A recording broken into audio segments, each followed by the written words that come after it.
Я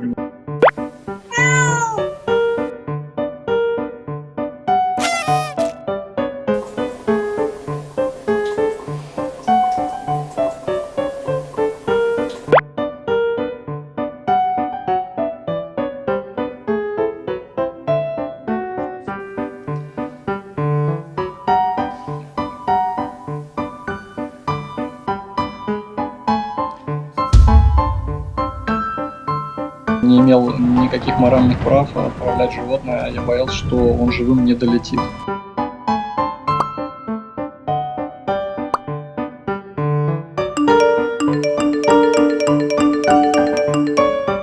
Другого кота меньшим весом, привез его на взвешивание, ну а когда его взвесили, уже поменял обратно на кота Виктора.